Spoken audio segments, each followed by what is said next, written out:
Benih-benih cinta pada suami pura-pura bab 13. Neni dan Indri tertawa senang. Mereka senang melihat wajah dua pria penipu itu. Mereka terlihat begitu tegang saat Sam datang. Ditambah ucapan Neni yang membuat panas telinga. Sementara Rudi hanya diam saja.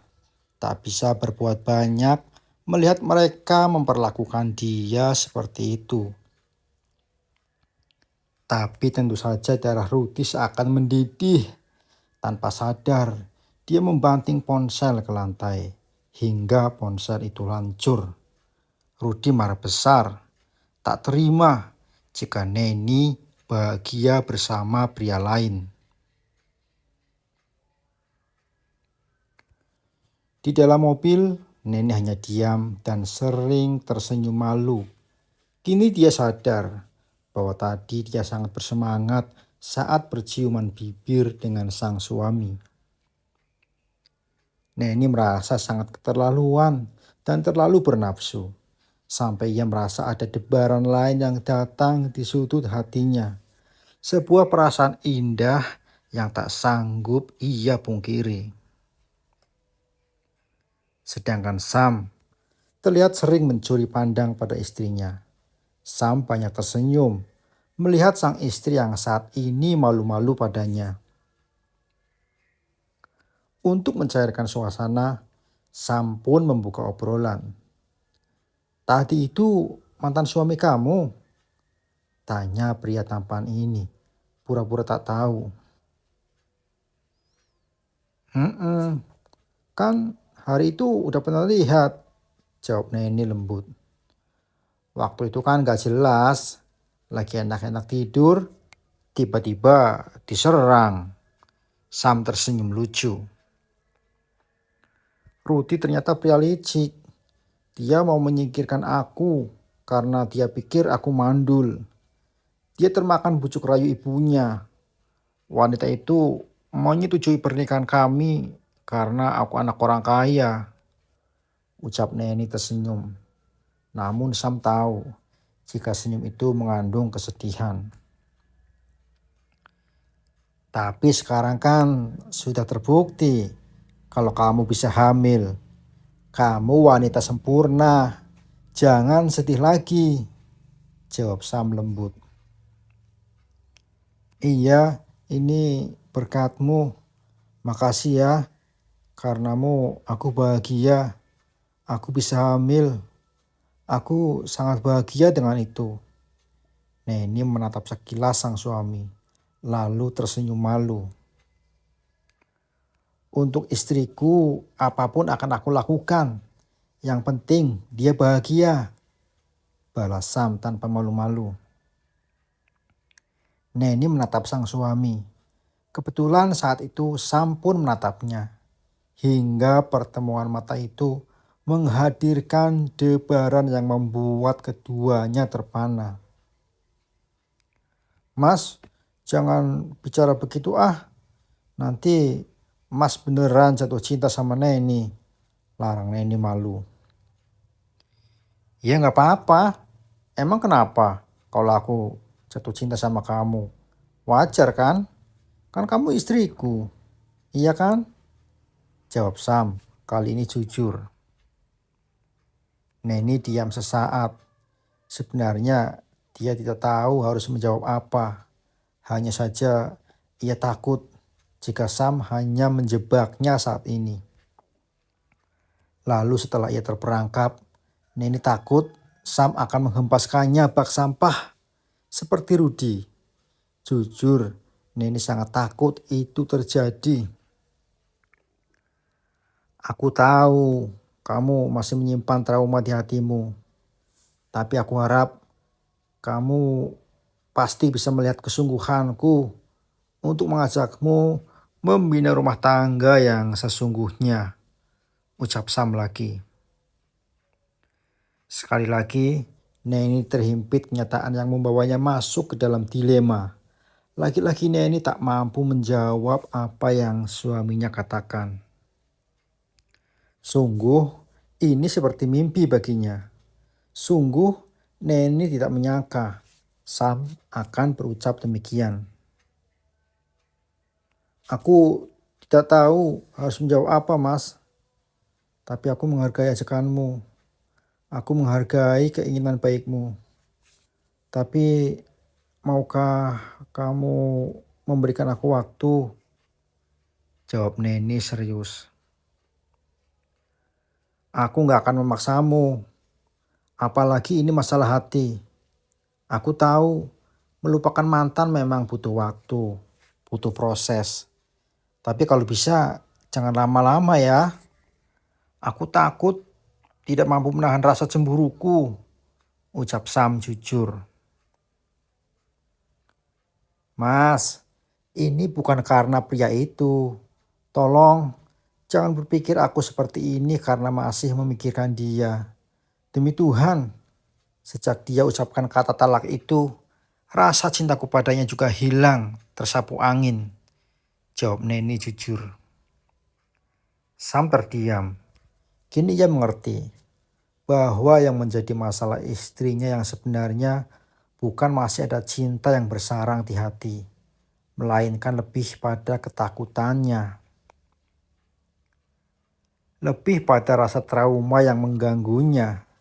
Sam pun tersadar bahwa ini adalah PR yang harus ia kerjakan, yaitu mengobati luka batin sang istri dengan kesabaran dan cintanya. Mas, aku penasaran. Kamu kan tampan, kaya, baik, tapi kenapa nggak cari istri dari dulu? Tanya Neni tiba-tiba. Nggak niat aja sih. Sejak istriku meninggal, aku belum kepikiran itu. Mungkin juga belum ketemu jodohnya, jawab Sam jujur. Kedua insan ini saling menatap. Menatap penuh pertanyaan. Sayangnya mereka hanya berani bermain kata dalam hati. Bahkan Sam pun terlihat kaku saat Neni menatapnya. Maukah kamu belajar mencintaiku?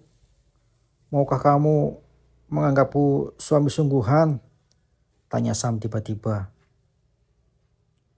Neni terdiam. Sungguh, ia bingung harus menjawab apa.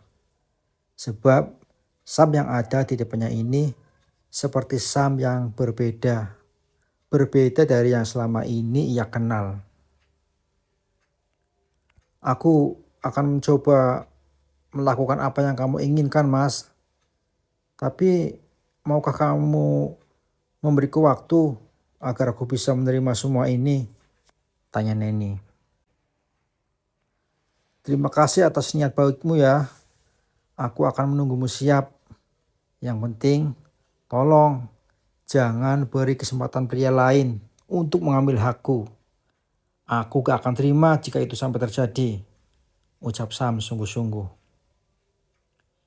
Neni tersenyum dan menatap Sam penuh cinta. Perasaannya benar-benar merasa nyaman saat ini. Apa kamu keberatan jika aku memintamu berjanji untuk menjaga hubungan ini sampai maut memisahkan kita? Tanya Sam sungguh-sungguh. Tentu saja, Mas. Aku mau berjanji untuk itu. Tapi bolehkah aku meminta hal yang sama? Hal yang sama yang seperti kamu ucapkan barusan. Balas Neni tak kalah serius. Sam menjawab permintaan itu dengan senyuman menawan. Ia juga menanggapi permintaan itu. Lalu mereka saling memeluk untuk saling meyakinkan bahwa apa perjanjian manis yang mereka buat detik ini adalah awal dari keseriusan mereka menjalin hubungan. Sam dan Neni saling melepaskan pelukan masing-masing. Kemudian kembali saling menatap. Sam mendekatkan wajah mereka. Dan mereka pun berciuman dengan mesranya.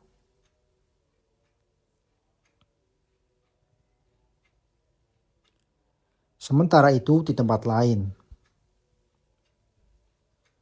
beberapa debt collector tersebut membawa surat untuk menyita aset milik Ningsih dan Rudi. Ternyata Ningsih memiliki hutang yang cukup banyak pada bank dan tidak sanggup membayarnya. Mata-mata Sam yang sedang diutus mengawasi mereka pun melaporkan kejadian itu pada atasannya. Katakan pada orang itu untuk menemuiku di kantor. Nanti biar pengacaraku yang urus. Kamu mengerti? Ucap Sam sedikit gusar sebab timnya kecolongan. Ternyata Ningsih dan Rudi sudah menggadaikan rumah itu jauh sebelum mereka mengusir Neni dari rumah itu. Sam menatap istrinya yang sedang bercengkrama bersama Brian. Ada kekhawatiran dalam hati Sam.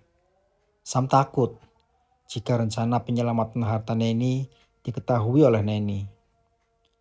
Dia belum punya kalimat yang pas untuk menjelaskan pada istrinya perihal masalah ini. Sam juga takut jika nanti Neni malah salah paham dan berpikir macam-macam.